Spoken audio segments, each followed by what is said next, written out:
عبد الله بن عمر باوحو أركنين هو يديس قربها كسيدة وكعبة الله طوافة يلو وريقي مركز سير عبد الله بن عمر مو أركيسا إن هذا هو يحقق يقولها إن إسكجوا مو أركيسا ما دام إحسان كهير كجاري عن قربها كسيدة طوافنا مركز سير ولا بطلقة واحدة من طلقاتها إسكده إن هذا وحو يحقق يدي قدده فوشي قبطي حنون كيدي مت كم إذا ما ذا قدي مركي فولا ليس حنون كي هي دال كليل كي حنون نذي قبنا هي مت كم إذا ما ذا قدي ولكن أحسنت بان كلها يبي وهذا إحسان سميسي والله يثيب على القليل كثيرا وحيروا على التماديد وإحسانا يا إلهي وحبا كوو أمال مرنين يا إلهي كوو أمال مرنين هدي الدنيا ذا كتجار وأيد إنسان حقه دي من نجاهري ماذا للأنصاري أي النبي قوي من صلى الله عليه وآله وسلم مركز سووحه يري باره إنما دي والد كي هدي دنتين وحري بيات شراه هو عن الصبعين هاي مركز النبي يقول نعم خصال أربع أفر أرمات أيها هاي الصلاة عليهما والاستغفار لهما وامد إن أدعي ست استغفارنا إلهي أويدي ست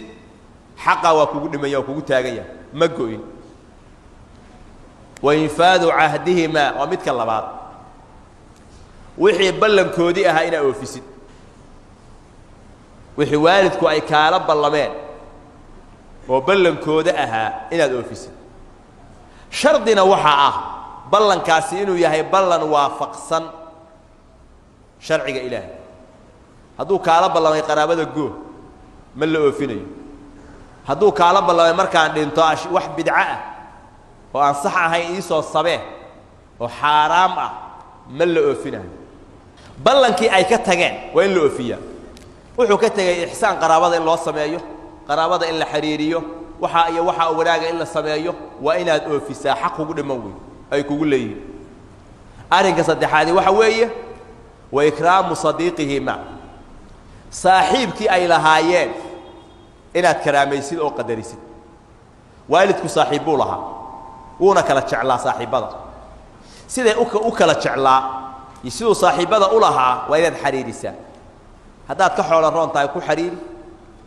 هذا يبوقشة تاي كو حريري هذا مساعدة كذي كالمكرة تاي كو حريري وإن الحريريسا مثل أفراد وحوية وصلة الرحم التي لا رحم لك إلا من قبلهما قرابة والدك حق إسكاغة تمت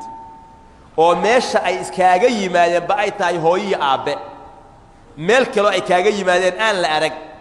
ضد كاس قرابة والدك حق إسكاغة حريرنا وإن حريرسا أي يوجد هبريره هذا ريال أبتيال ضد كا والدك قرابة لأها ووضدها كيمت oo ayagu ay xariirinahayeen waa inaad xariirisaa oo qaraabadaas xariirisaa xadiidka nabiga u fiirso Abdullah ibn Umar saxaabiga la yiraahdo asagoo Maka u socda oo la socda Abdullah ibn Dinar ayuu wuxuu arkay nin reer baadiya markaas uu soo dhaweeyay oo salaamay oo karaameeyay oo soo qaaday dameerkii u saarnaa wax ka saar markuu saaray buu cimaamadii u xirneed oo quruxda badneed oo u watay buu u furo u xir tireer baadiyaha dameerkiina waa saar Abdullah ibn Dinar wuxuu la yaabay sida uu ninka reer baadiyaha Abdullah ibn Umar saxaabigaasi u maamusay buu la yaabay markaas wuxuu ku yiri Abdullah ibn Umar dadkaani waa reer baadiye wax yar ba iskaga filan juhdigan aad gelisay ma u baahnaba wax yar ba ku filan markaas wuxuu ninkan aabihiis wuxuu saaxiib la ahaa aabahay Umar nabigana waxa ka maqlay isagoo oranaya inna min abarril birri baarinimo waxa ugu baarinimo badan silatu ar-rajuli ahla wuddi abihi ba'da an yuwalliya qofku inuu xariiriyo aabe waalidku dadkii uu jeclaa dadkooda waalidku dadkii uu jeclaa dadkooda inuu xariiriyo waa midda baarinimo ugu baarinimo badan markuu dhintay ka bacdi waxaan u xariirinayaa ninkan aabihiis iyo aabbahay baa saaxiibba ahaa waxaan markiiba ka ursanayaa marka ka arkayaa aabbahay baarinimo aan u samaynaya darteed ayaa ninkan u karaameynaya u xariirinaya bal u fiirso waa maal iyo tusaale cajiib ah oo xadiidkaas nebiga sala allahu calayhi wasalam cabdullaahi bni cumar uu noogu sameeyey waalidka waxaa jira wax aan moognahay oo aanan ku xariirin oo aan nooguba jirinbaba biriga aan noogu jirin aabbaha xoolaha waa la siin hooyada waa la siin hadalkooda waa la maqlin waa lala sheekaysan waxay rabaan baa loo yeelin laakiin la isma weydiiyo qofkan waxaa ka khaldan aakhiradiisa in la saxo aabbihii ma tukado dan lagaba leh waa la xariirin loo sheegi maayo hooyadii waxaasaa ka khaldan bal ictiqaad faasidaha laga yaabaa inuu aaminsan yahay oo ictiqaadsan yahay ama acmaal bidca ah oo ilaahay subxaanahu wa tacaala looga dheeraanayo inuu ku dhex jiro la isma weydiiyo camalkan uu samaynayo waalidka ha loo saxo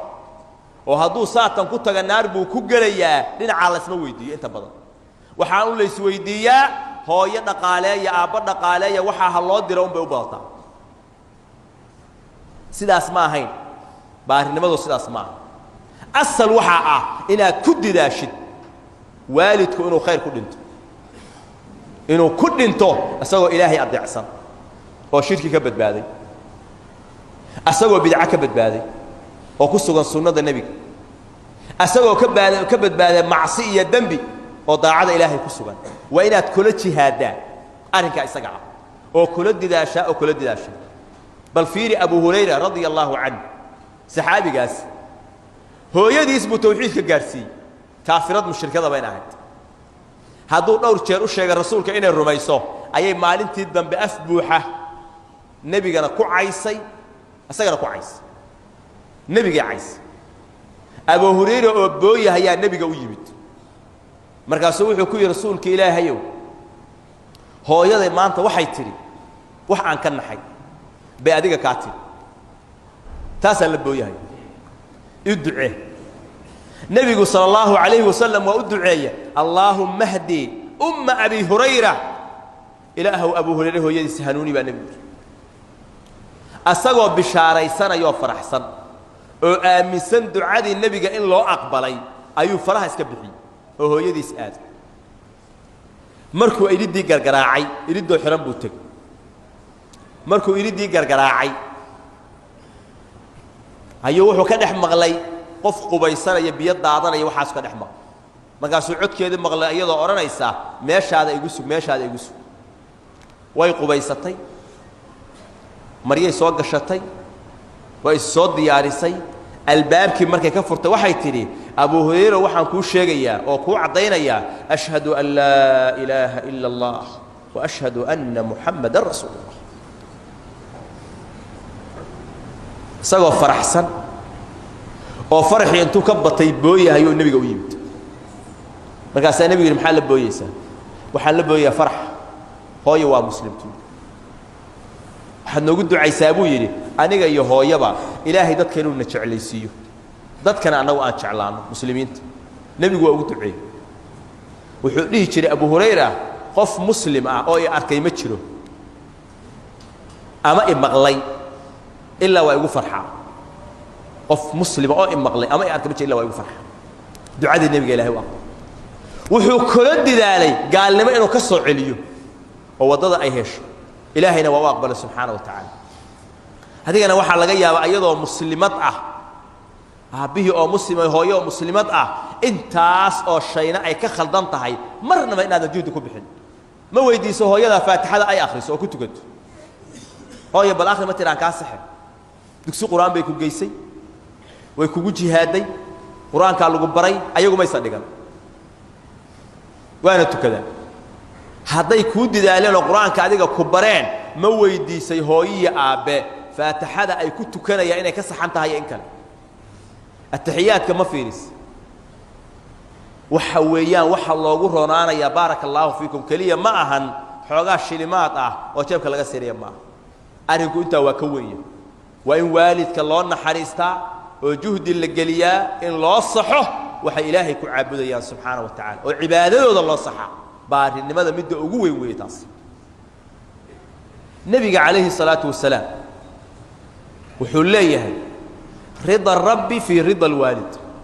raalli ahaanshaha alle wuxuu ku sugan yahay waalidka raalli ahaanshihiisa wasakhatu rabbi fii sakhati alwaalid carada ilaahayna waxay dhex taallaa carada waalidka haddii waalidku kuu caroodaan caro allah ku haysata hadday raalli kaa yihiin ilaahay ridihiisa helaysaa subxaanahu wa tacaala khayrkaas weyninka badan oo waalidka ah waa inaan ku dadaalna